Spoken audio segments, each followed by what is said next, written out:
tardes. La meningitis es una enfermedad que se caracteriza por ser bastante mortal en cuestión de horas y principalmente lo que es la bacteriana. Igual a lo que ha causado la meningitis, por ejemplo, en los 90 en África, una epidemia de unos 250.000 muertos. Comenzando con la meningitis bacteriana. Siguiente, por favor.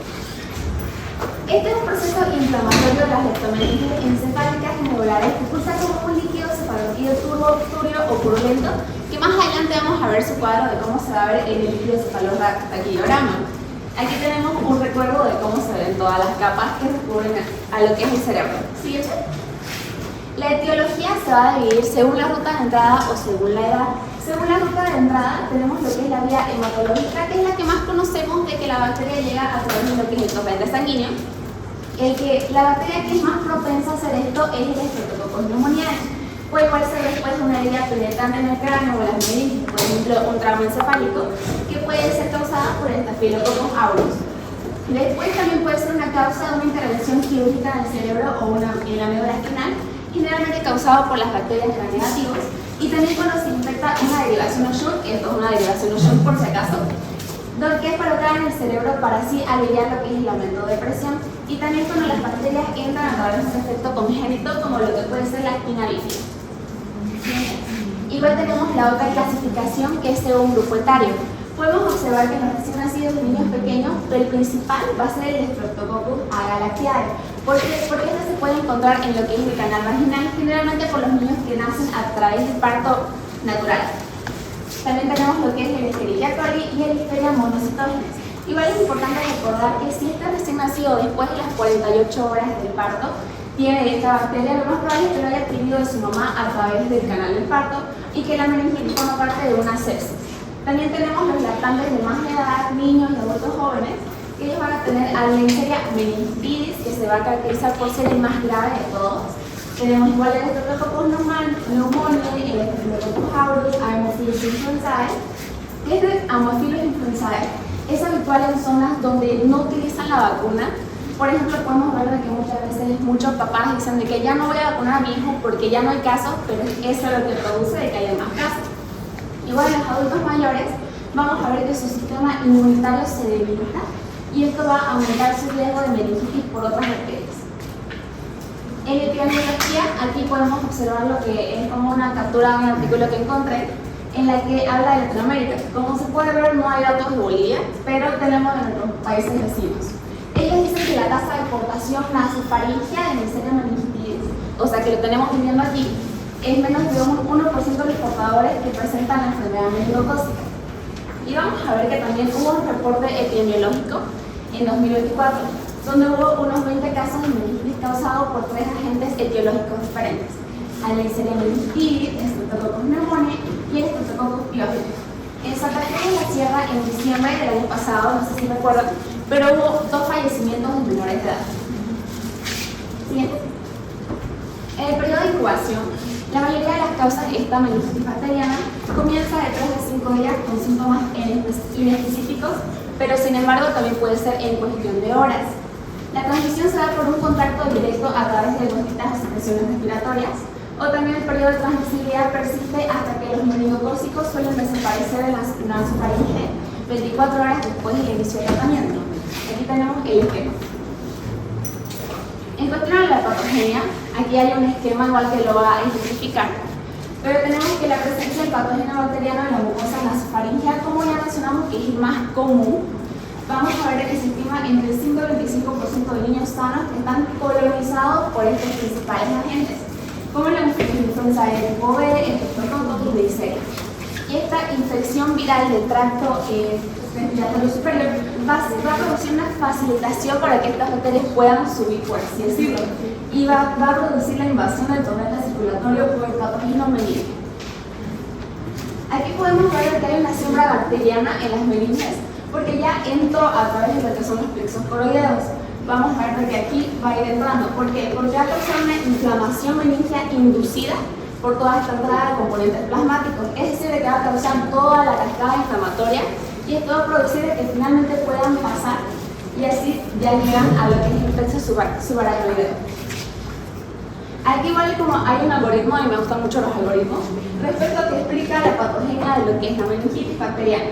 Vamos a ver que primero, como mencioné, se va a infectar lo que es el tracto respiratorio superior. Tenemos el patógeno bacteriano ya en la nasofaringe, y ¿qué va a pasar? Va a invadir la meninge y de ahí va a producir lo que mencioné como la cascada inflamatoria. Tenemos a las citoquinas, las inflamatorias, ¿y qué va a producir eso? Va a producir que aumente la permeabilidad, y eso me va a producir un edema vasogénico, edema intersticial, edema citotóxico. ¿Qué me va a causar todos estos edemas? Ya lo hemos visto, puede ser un aumento de la presión intracraneal. Y esto, como hemos visto, es bastante complicado y me va a generar distintos cuadros clínicos. En este caso, este niño en la foto no tiene meningitis, pero lo utilicé para ejemplificar el niño que tuvo COVID. Aquí en los lactantes y neonatos vamos a ver de que va a tener como una temperatura corporal alta. Hay problemas de alimentación, el bebé está con vómitos y también se vuelve irritable, tiene como un malestar excesivo. Por más de que su mamá lo abrace, no se va a calmar. Igual es como movimientos de labios o una masticación involuntaria. Es como un tipo de convulsión, por así decirlo.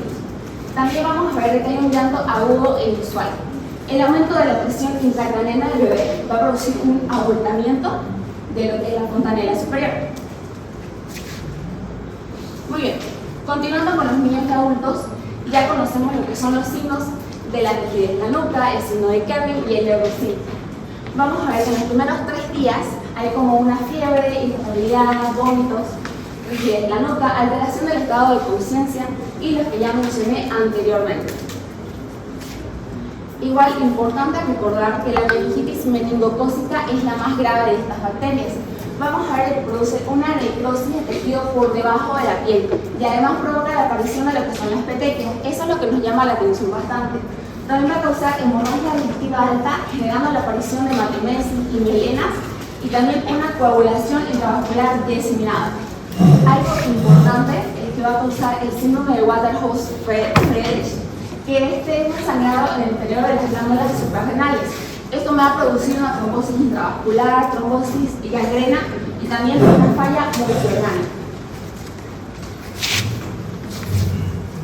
¿La tomadita?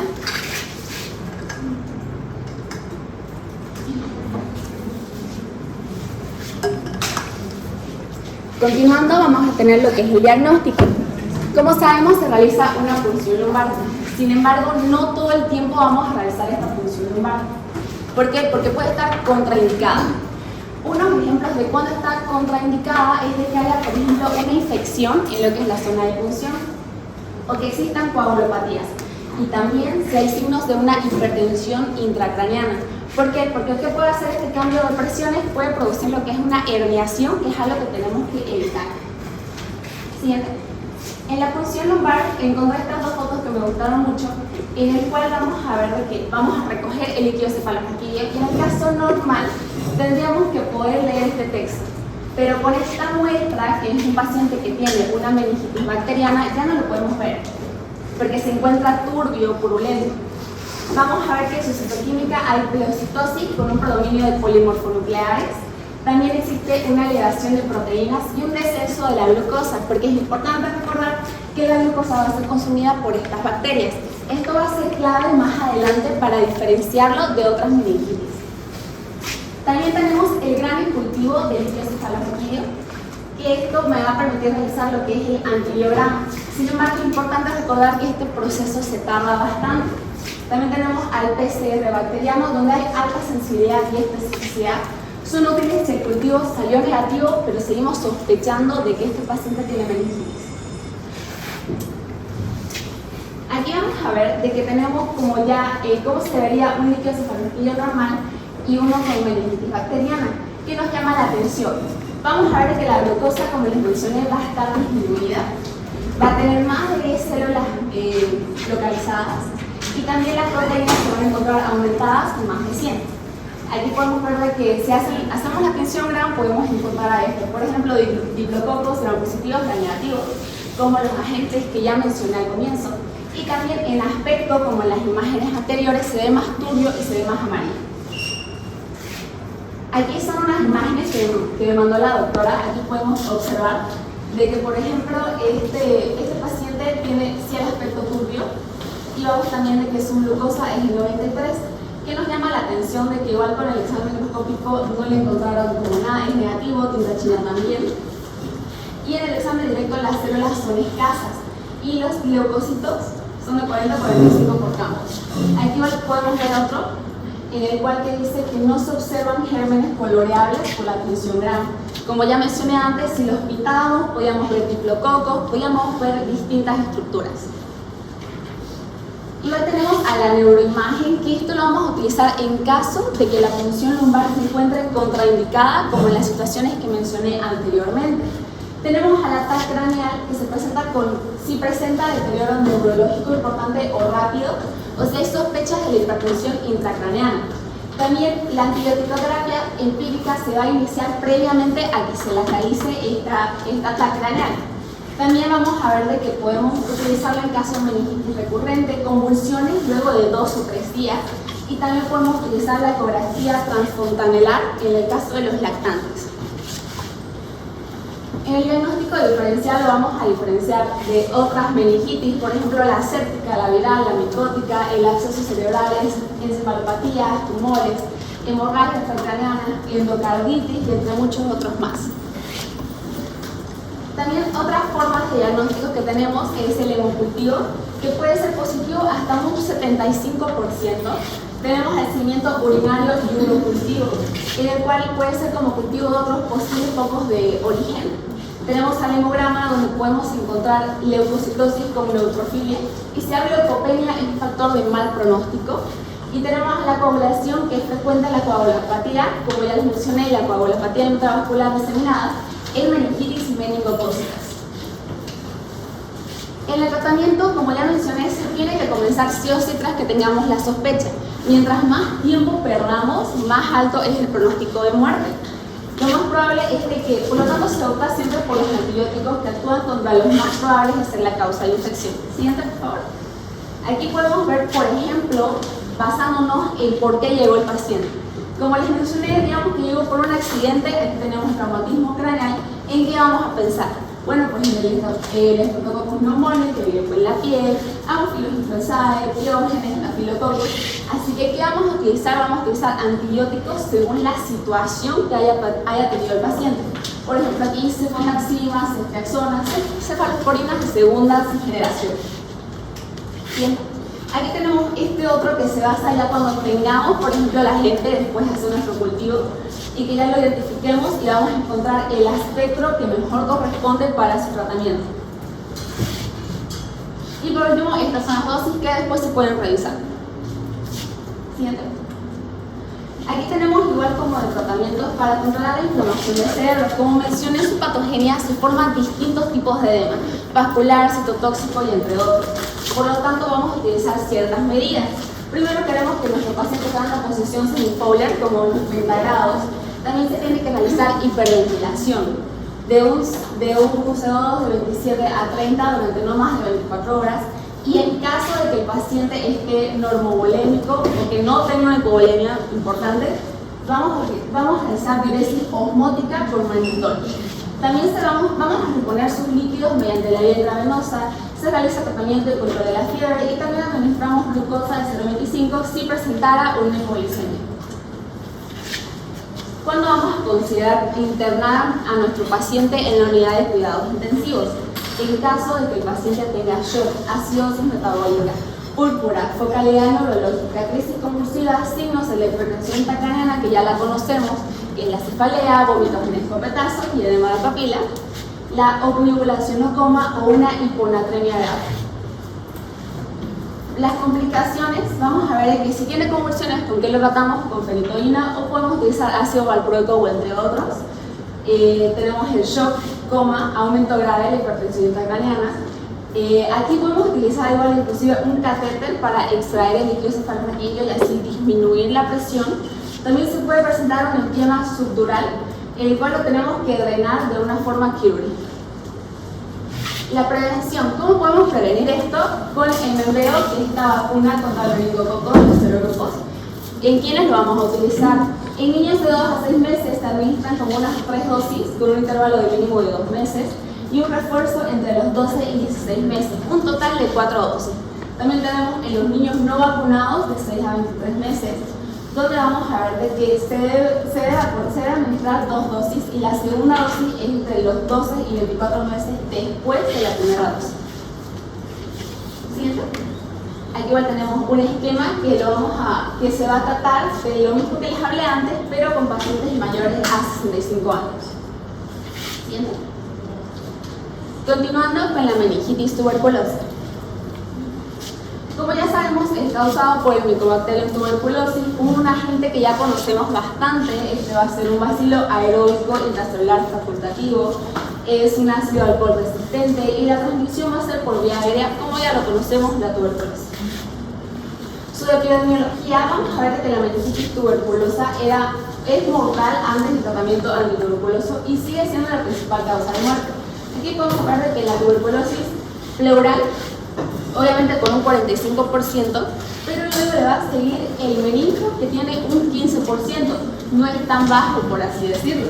También este puede ocurrir el síndrome de reconstitución inmune tras iniciar la terapia antirretroviral.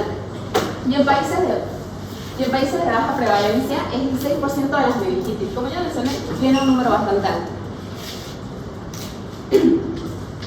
Su patogenia, ya vimos que va a producir una invasión bacteriana, sigue siguiendo ese mismo mecanismo, pero se va a presentar como unos 3 a 6 meses después de la infección primaria expiratoria, que después se va a distribuir hacia lo que es el torrente sanguíneo y va a cruzar lo que es la barrera hematocefálica. Vamos a ver que las arterias craneales son envueltas con un exudado, y esto me va a conducir a lo que es una hidrocefalia.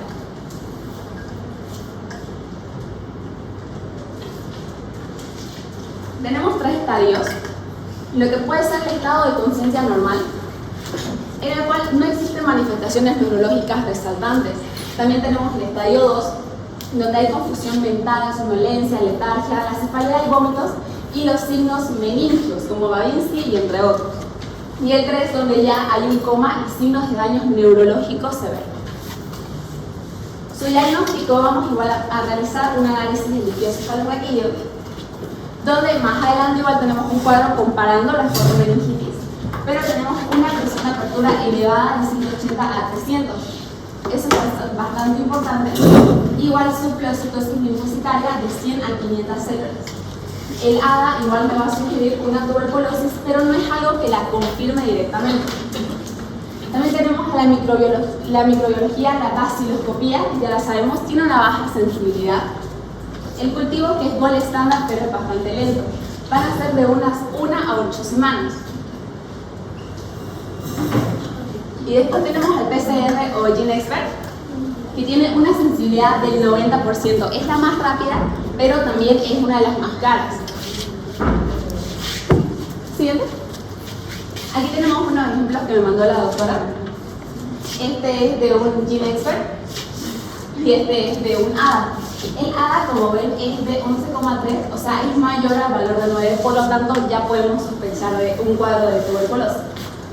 Siguiente. El diagnóstico diferencial son todas las meningitis que ya vamos a mencionar más adelante, junto a la parasitaria y la carcinomatosa. En el tratamiento ya lo conocemos, tenemos la pauta corta, que es de 6 meses, con los antituberculosos, isoniazida, rifampicina, picacinamida. Luego la pauta larga, que es de 12 meses, con una fase intensiva, isoniazida, rifampicina, levofloxacino, también y el etambutol, fase de continuación, y luego lo extendemos 18 meses si hay tuberculosis. Vamos a considerar las rifampicinas si hay una por vía intravenosa, si hay intolerancia oral. Complicaciones de la meningitis tuberculosa es que puede haber una hidrocefalia comunicante, hiponatremia, pérdida de la visión por la compresión de los pares craneales, aracnoiditis, infarto cerebral y una mielitis transversa.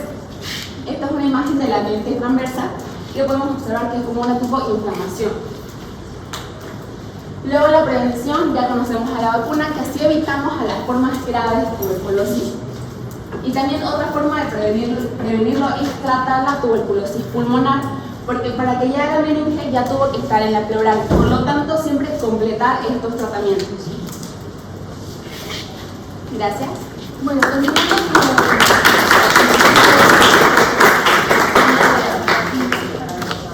continuando con la meningitis viral, ya sabemos cuál es la definición de meningitis en sí, pero una paso subaracnoideo, en este caso particular causado por un virus. Y además de que es una complicación a una infección viral previa, esto es importante de destacar. Suele ser menos grave que la bacteriana y tiene un curso autolimitado en la mayoría de los casos. Como mencioné, es de tipo viral y como es complicación a una infección viral previa, diferentes virus pueden llegar a provocar. La más común es el enterovirus, más común en Estados Unidos, como por ejemplo Coxsackie y Ecovirus. En la transmisión, voy a mencionar solamente los más relevantes para nuestro medio.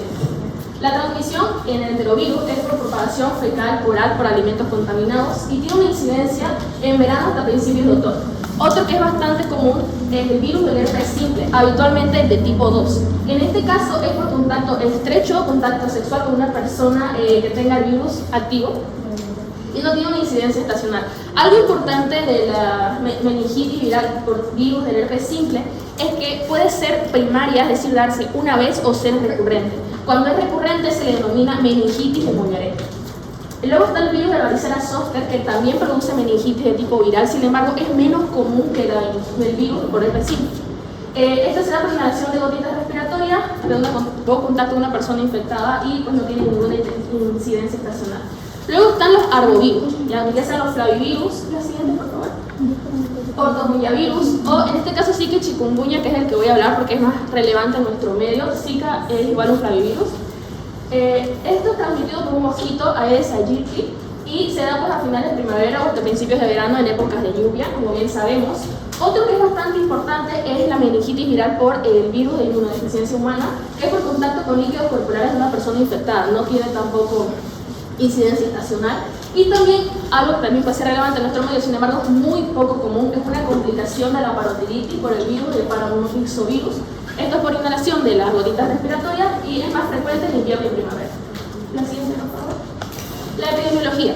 No tiene como una mayor incidencia en el primer año de vida, sin embargo tampoco tiene una como predominio de sexo, pero depende del tipo de virus que contraiga la persona, ya que como expliqué es una complicación. Por ejemplo, en el caso de la parotiritis, las paperas, tiene mayor predominio en los hombres de 3 a 1 en mujeres, por ende los hombres tienen mayor capacidad de tener meningitis viral por el parovirus. La epidemiología. En Estados Unidos se reportan alrededor de 100.000 casos nuevos de meningitis viral por año, como mencioné, el principal es el enterovirus. En el Reino Unido los datos muestran que existen 5 a 15 casos por 100.000 habitantes año, y en Sudamérica los más comunes son el virus del dengue, chikungunya y zika, los que producen o llegan a producir la meningitis viral. La transmisión. La más común es la vía hematógena. Luego también está el contacto con heces contaminadas por enterovirus, esto es por ausencia de una buena higiene o lavado de manos. Está la transmisión por aire, que es por inhalación del virus, por ejemplo en el caso del virus de la parotiritis. Picadores de insectos, que son los arbovirus. Y también en contacto sexual o contacto con otro fluido con una persona infectada, esto por ejemplo en el caso del VIH. La patogenia.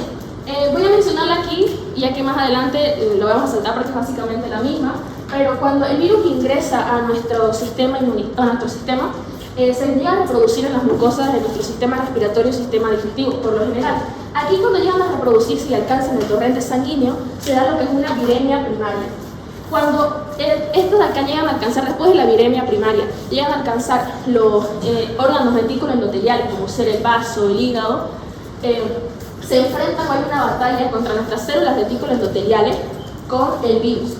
Si es que el virus gana a nuestras células reticuloendoteliales, que llegan y continúan en nuestro sistema, bueno, en nuestras sangres, por así decirlo, es cuando se da la viremia secundaria. Y en la viremia secundaria es cuando llega a alcanzar la barrera hematoencefálica y pues produce lo que viene siendo la irritación meningia por la inflamación y la replicación de la meninges.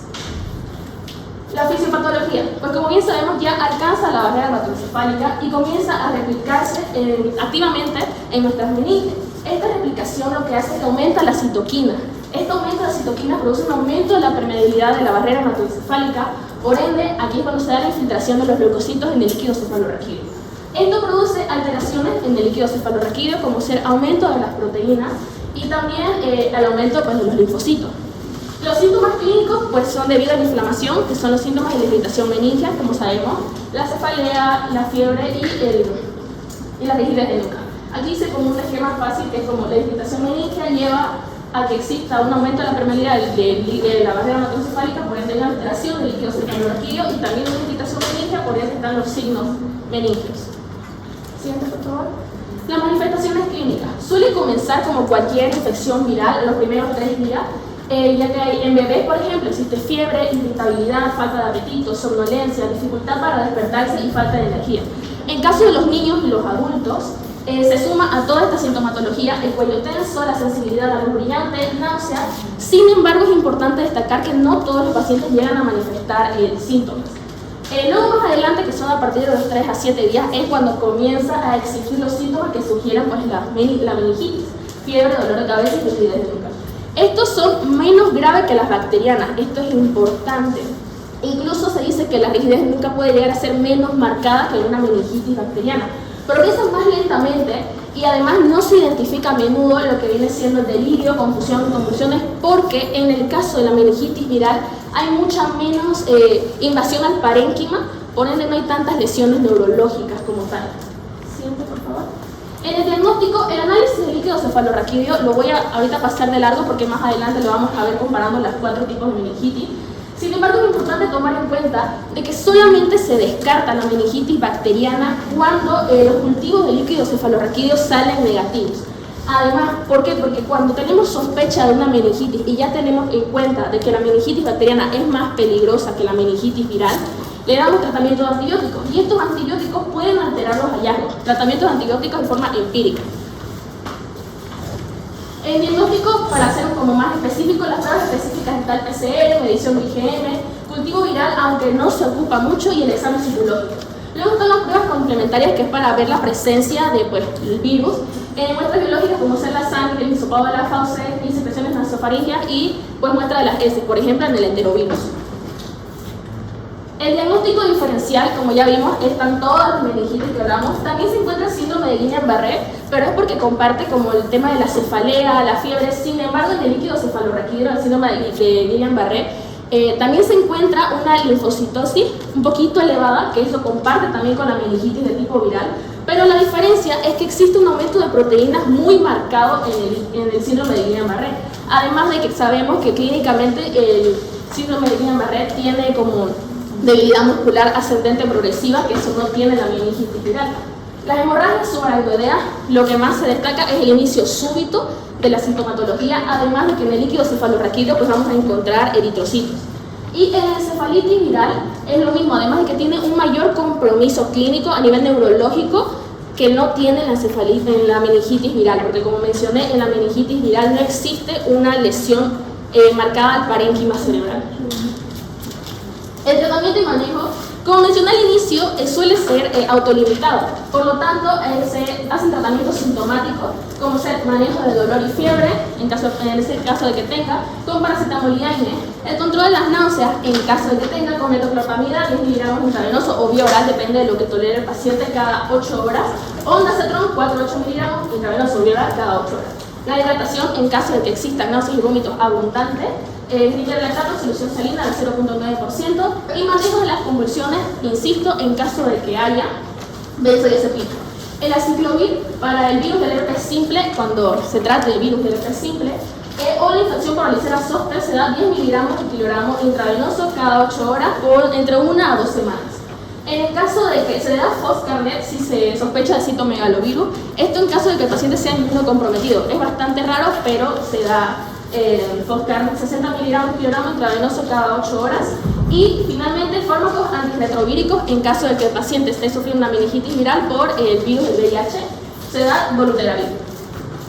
Las complicaciones que pueden existir, que son bastante raras, son algunos casos pueden desarrollar erupciones cutáneas, problemas cognitivos o efectos a largo plazo como ser la depresión y la ansiedad.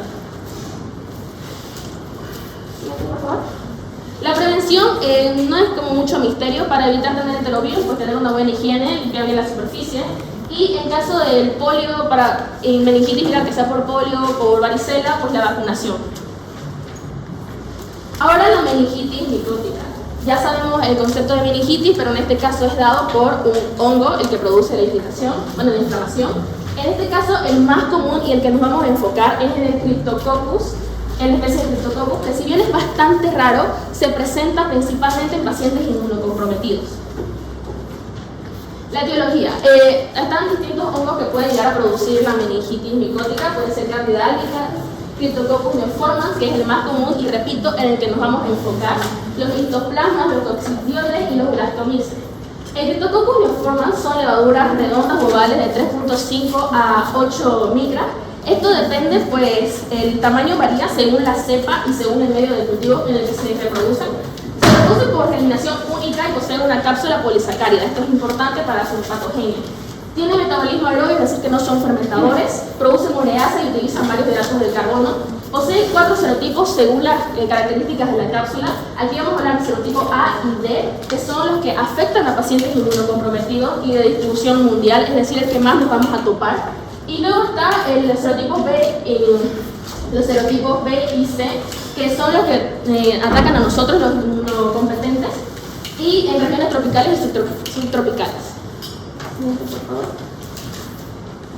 La epidemiología es poco común en niños porque sabemos que afecta principalmente a inmunocomprometidos, por ejemplo, en caso de SIDA, cáncer, leucemia o uso de inmunosupresores como ser corticoides.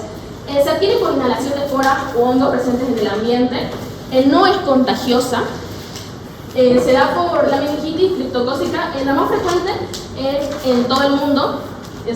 La meningitis criptocócica es la meningitis micótica más frecuente a nivel mundial, con 223.100 casos al año y con una mortalidad bastante elevada, aproximadamente el 81%. En América Latina, los 55.000 casos al año están bastante asociados a lo que viene siendo el VIH-Sida. La letalidad es mayor al 50% y en 10 a 20% de los sobrevivientes pueden llegar a tener secuelas después del tratamiento. La transmisión, la imagen lo resume bastante bien, es por inhalación de las esporas, que generalmente se encuentran en el ambiente gracias a las heces de las palomas y así como ingresan a nuestro sistema. Sin embargo, también se han detectado casos por trasplante de órganos. Siguiente, por favor. La patogenia. La patogenia, como mencioné, es por la cápsula polisacárida que está compuesta por glucuronosilomanano, que impide la fagocitosis y la activación de complemento, la fagocitosis por parte de los macrófagos. Además de que también esta cápsula inhibe la migración de los leucocitos y suprime la proliferación de linfocitos T. La producción de melanina, el crecimiento a 37 grados básicamente a nuestra temperatura corporal y la secreción de enzimas extracelulares como proteinasa, fosfolipasa y ureasa facilitan la invasión y daño tisular. Además de que esto atraviesa la barrera hematoencefálica. ¿Cómo lo hace?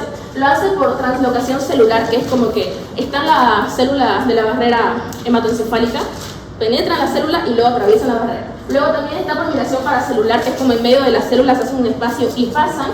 Y luego está mediante el caballo de Troya, que imagínense que este es un macrófago. Lo que hace el criptococcus es que ingresa, está dentro del macrófago y pasa mediante el caballo de Troya a la barrera hematoencefálica.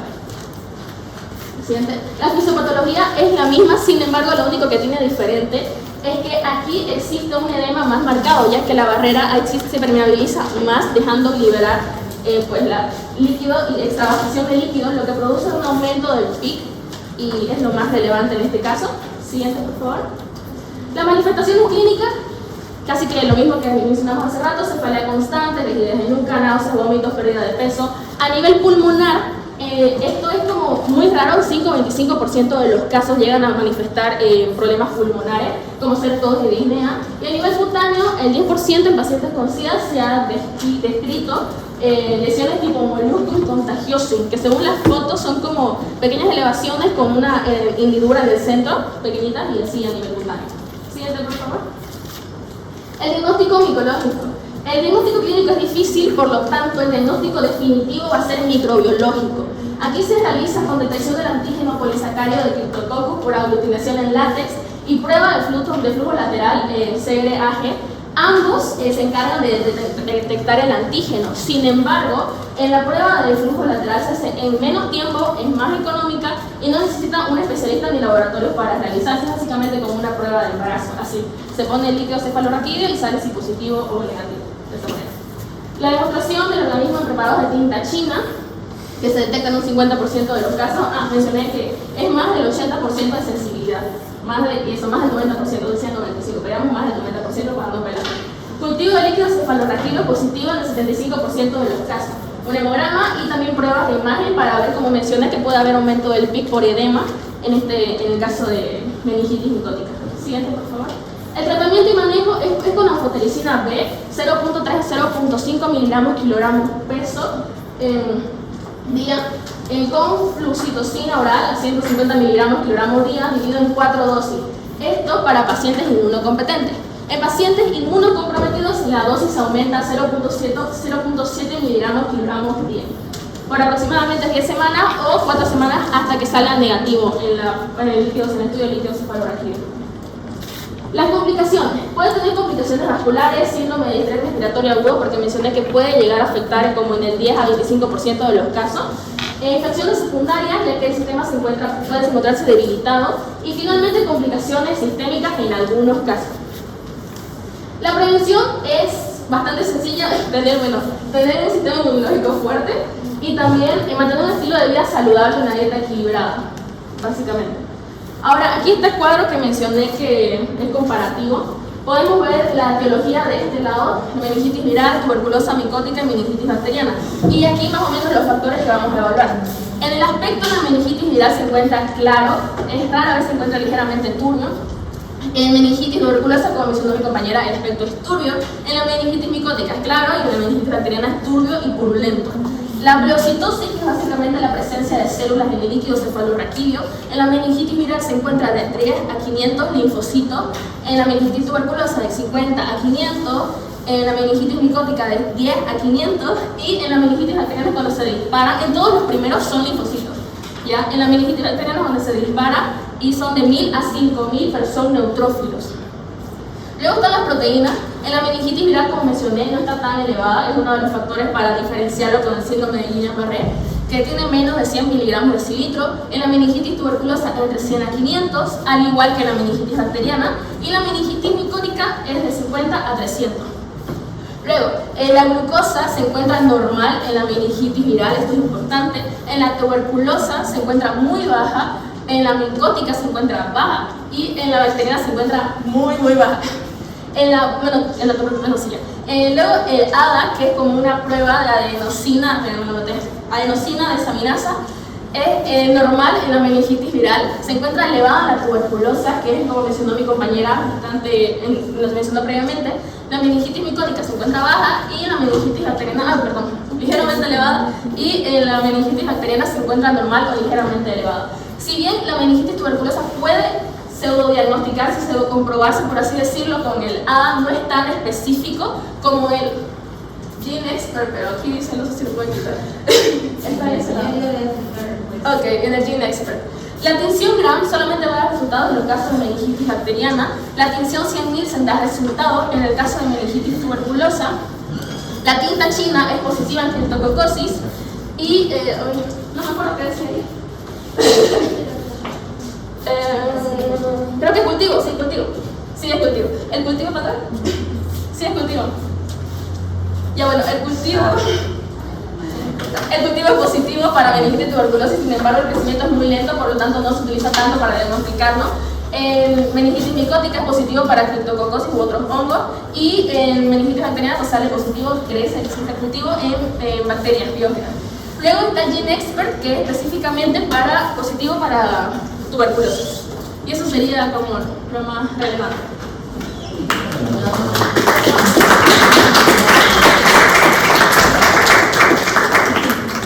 Bueno, si ya vieron, la meningitis es amplia, ¿no? ¿O no es amplia?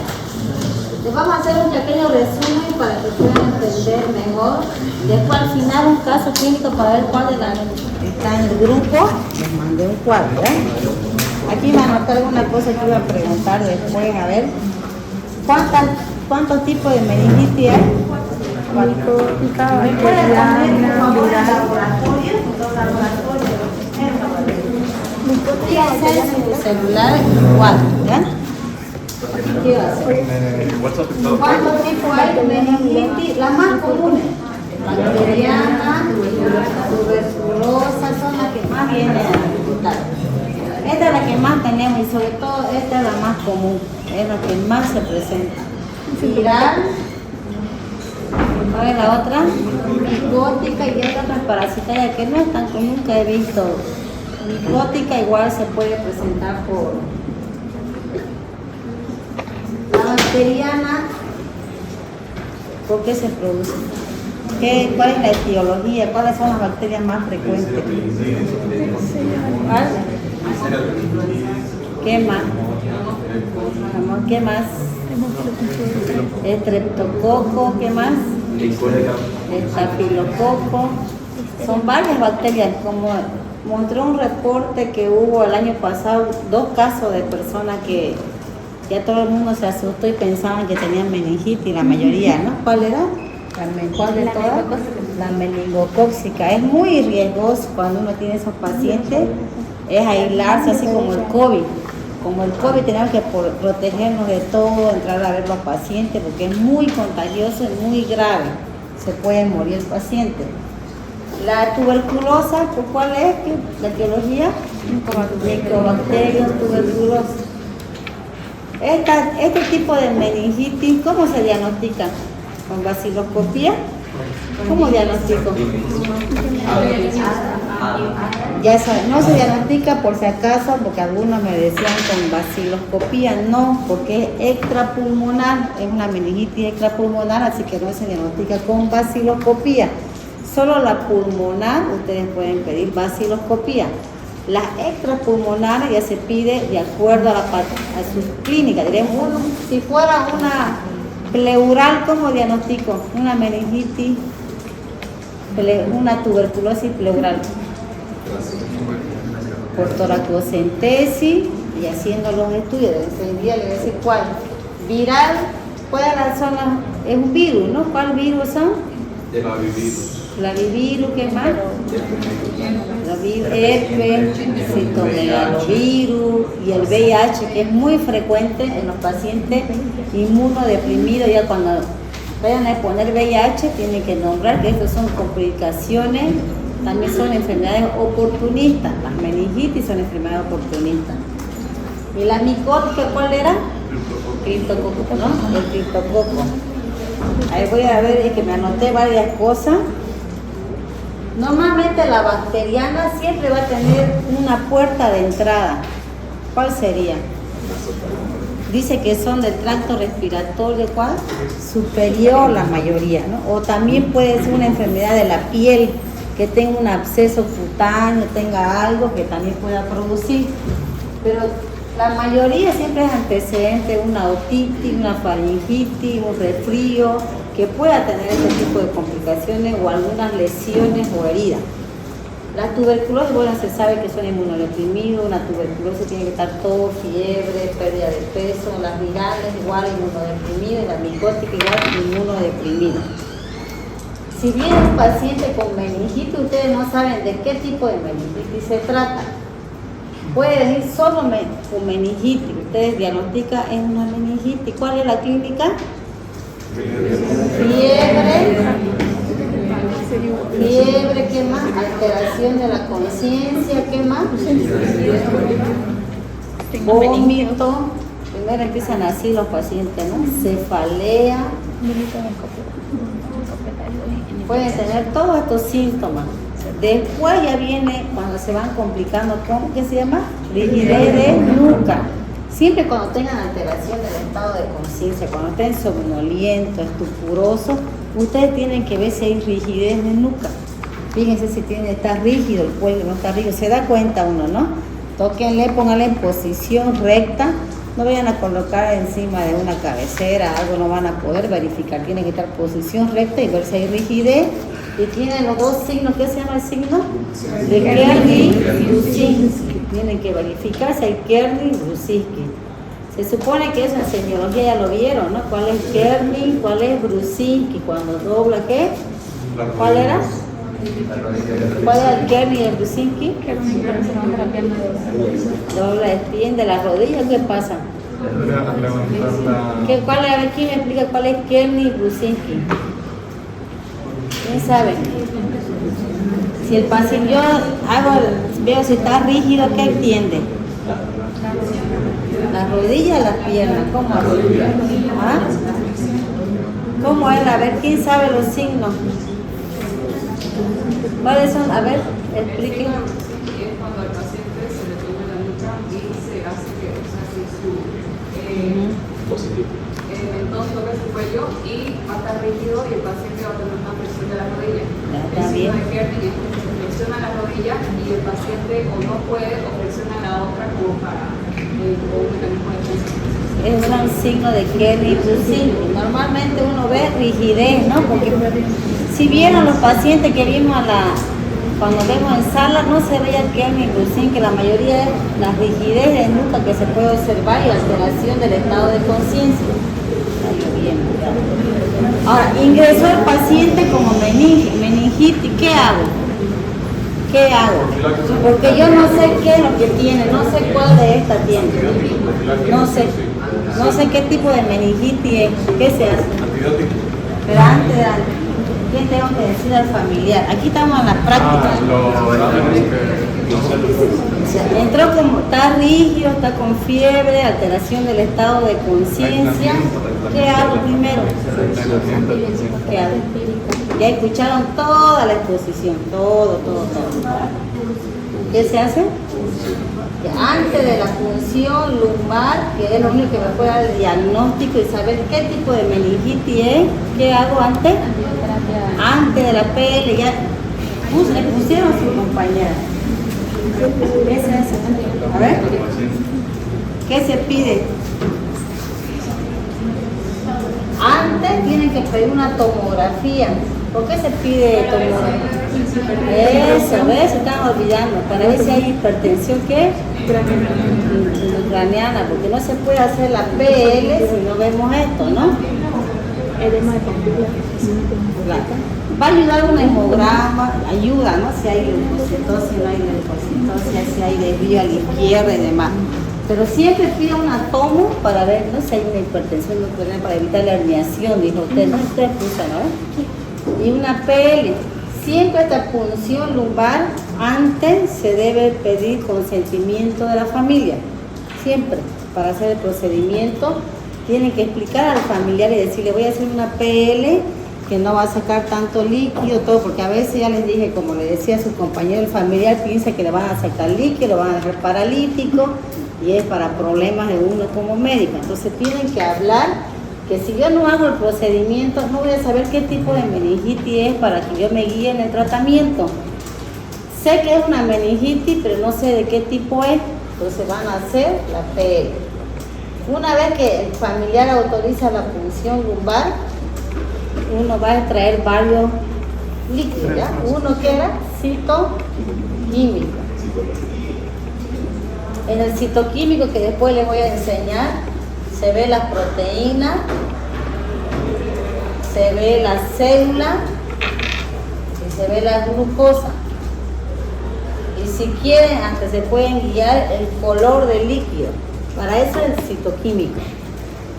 ¿Qué más se pide cuando uno manda los frasquitos? Citoquímico, manda otro poquito, el ADA, LDH, manda otro frasquito, cultivo, otro frasco, pero que sacan poca cantidad, ¿no? O de uno pueden hacer varios en un solo laboratorio.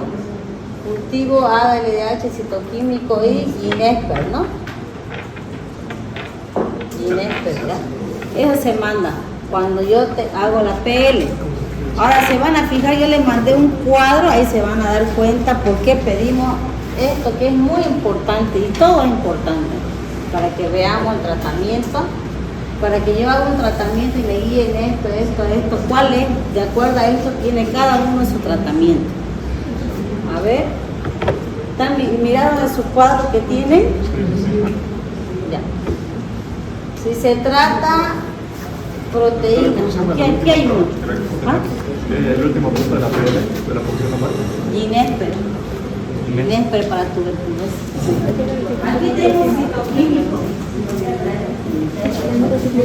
El citoquímico, a ver, no se ve bien, ¿no? Dice el aspecto. El aspecto, a ver, ahí ahora sí. ¿El aspecto cómo está? Aspecto, aspecto, color, turbio. La glucosa cómo está? Esto se lo voy a hacer aquí para que me entiendan. ¿Ya? La bacteriana, así tiene su cuadro, miren, viral, tuberculosa, que son las más frecuentes. ¿Qué les digo? Que se fijan, ¿qué se fija uno? La proteína, la célula, ¿no? Célula, proteína y glucosa. En la bacteriana, ¿qué célula predomina? Fíjense en el cuadro. Polimorfo, ¿no? En la viral, ¿qué tipo de célula predomina? Mononuclear. Estoy hablando de las más comunes. En la tuberculosa, ¿qué célula predomina? Mononuclear. Si se fijan en el cuadro, se van a dar cuenta. ¿Cómo están las proteínas en la bacteria? La bacteria se alimenta de glucosa. ¿Cómo están? Elevado. Ay, perdón, me estoy hablando de la glucosa. ¿Las proteínas cómo están en las bacterianas? Elevado. Elevada. ¿En la viral cómo están? Elevadas, pero leve, no tanto, ¿no? En la tuberculosa cómo están? Muy elevada. Muy elevada, ¿no? Muy elevada. ¿La glucosa cómo está en la bacteriana? Disminuida. ¿En la viral cómo está? Normal. ¿Y en la tuberculosa? Baja. Sí, ahí se van a guiar. Ahora díganme, menos lo de trágica.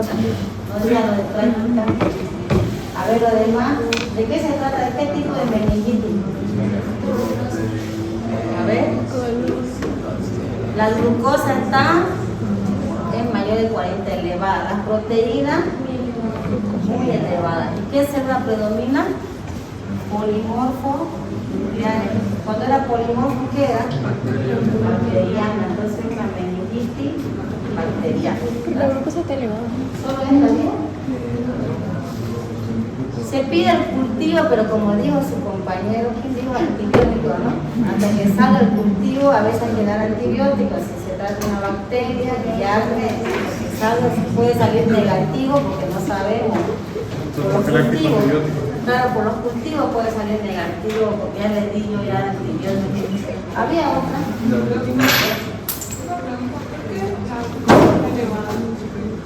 Es que ahí no es como dice baja, debería estar, ¿no? Pero tiene que estar disminuida, que a veces no le dieron dextrosa, no le dieron alguna cosa más para que se eleva. Pero ese paciente era bacteriano y tenía unos dichos. Está bien que ya no lo cuenta. Esa es helada. Helada es una enzima para una adenomia. Ahí está la enzima para que ustedes vean su tuberculosis, que también sale positivo en TB. Esta enzima. Está 11. ¿Cuál es otro citoquímico? Creo que había otro. Ese es Ginecpernegatina, ¿ya? Había otro. No, era de tuberculosis. Tuberculosis, creo que no me acuerdo. Creo que les pasó. Solo eso que me pasó, doctora. El Ginexper y el ADA. De tuberculosis. No le pasé, tuberculosis. Solo esos dos de tuberculosis. Ahora, la bacteriana, ¿cómo se trata? Con antibióticos. ¿Cuáles son los antibióticos más frecuentes, dijeron? Cefalopurina y vancomicina, la vancomicina. Pero aquí lo que se olvidó de decir es que se da, ¿cuánto la dosis? Doble de lo normal. ¿Por qué se da doble de lo normal? Para que atraviese la barrera hematoencefálica, no se olvide. ¿Cuánto se da de cepliazona? Los que saben, ¿de cuánto viene la cepliazona? De 1 gramo, se da 2 gramos cada 12 horas.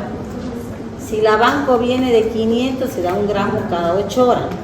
Es la doble dosis, ¿ya? No se olviden porque tiene que atravesar la barrera hematoencefálica. ¿Por qué se da corticoide? ¿Por qué no hay dexametasona? ¿Ah? ¿Y por qué? Pero para disminuir el edema cerebral, también hay que disminuir el edema cerebral. Se van a fijar que todas las meningitis se da dexametasona, se da corticoide. Algunos dan hasta anticonvulsivantes, se dan fenitoínas, ¿ya? Eso es la bacteriana. Ahora, la tuberculosis, ¿qué le voy a dar? El tratamiento específico. El tratamiento específico, ustedes saben que isoniazida, rifampicina, piracidamida y etambutol durante 6 meses. No se olviden que son 6 meses, el tratamiento depende del paciente hasta 9. Tenemos un paciente que lastimosamente estaba yendo bien y le dimos tratamiento específico, pero hay una complicación que hizo. ¿Cuál es? ¿Cuál es la complicación? Rafa, ¿no? Empezó a subir las transaminasas y demás, y le quitamos el tratamiento específico que te mejora la transaminasa, y otra vez volvió a tener alteración del estado de conciencia, de nuevo se me puso mal. ¿Qué le hice ahí? Volví a introducir el tratamiento específico, pero modificado. ¿Saben cuál es de segunda línea? Levofloxacina, imipenem, amicacina. Se fue. De nuevo introducimos el tratamiento y el paciente está mucho mejor. Así que los que van a ir a práctica mañana lo van a ver, está mucho mejor. Mejoró otra vez el estado de conciencia. Entonces es una TB, es una tuberculosis el paciente, porque tuvimos que suspender porque es grave, Rafa, ¿no? Pero se da el modificado, los que están rotando neumo, ¿están rotando neumo? ¿El semestre? Ya. Van a ver que a veces no es fácil, por eso para mí, como yo les decía, el más grave es la tuberculosis. Porque la bacteria yo puedo tratar con antibióticos y demás, pero la TB me hacen Rafa. Y algunos será raro que no hacen Rafa, pero la mayoría hacen Rafa. ¿Y qué le voy a dar? Si le introdujo van a hacer reacciones y a veces con qué lo voy a tratar se puede morir el paciente. La viral que le doy, aciclovir, ¿no? Aciclovir. Y la micótica que se daba, anfotericina B. Ahí, a ver, pónganle el citoquímico, ahí sale. En el citoquímico se pide una prueba, ¿cuál era? El otro. Se pide. Aquí si se fijan bien dice tinta china, entonces ese es para el criptococo. Ahí si sale positivo, quiere decir que es una meningitis de tipo micótica, creo si tiene mononuclear, tiene la glucosa de uno normal, ¿no? Micótica, ya, lo que van a ver es de tinta china, es para hongos, se puede pedir flujo lateral, tendría que salir positivo. Eso es muy importante porque es muy importante el citoquímico. De nada sirve que ustedes saquen el líquido y no manden el estudiante. De nada sirve, es como una paracentesis. Si yo le saco el líquido, si no estudio ese líquido no sirve para nada. Porque ¿qué van a hacer? Por ahí una neoplasia, ¿cómo van a averiguar? Tienen que mandar la biopsia, ¿no? Tienen que mandar un citológico. Y si tiene derrame pleural, si no mandan a estudiar el líquido, tampoco van a saber la etiología. Entonces, en una PL es muy importante saber de qué tipo es. Ustedes tienen que explicar eso a los familiares. ¿Cómo voy a saber qué tipo de meningitis es si no hago la punción? Aquí tienen que explicarle, mira, así me sale, tienen que mostrarle, a veces no creen por nada, rechazan todo. El paciente que suspendimos el tratamiento, el familiar rechazó, nueva PL, no quiso, y volvió otra vez. ¿Qué hicimos? Tuvimos que hacer una nota, que nos puso un nuevo tratamiento y iniciamos a verificar. Y lo bueno que reaccionó bien el paciente. ¿Ya? O sea, hay que hablar con la familia y explicarle. ¿Alguna pregunta de meningitis? ¿Alguna pregunta que quieran saber? ¿No entendieron? ¿Está todo bien? Ya saben, ¿no? Que es viral, bacteriana, psicótica. Entonces vamos a pasar al último tema, que es rabia, que también es algo neurológico. Es muy importante, tienen que escuchar bien sobre rabia. Porque es lo más común que van a hagan su área de provincia. Toda la mayoría ya como de la ¿qué van a hacer? Ahí ya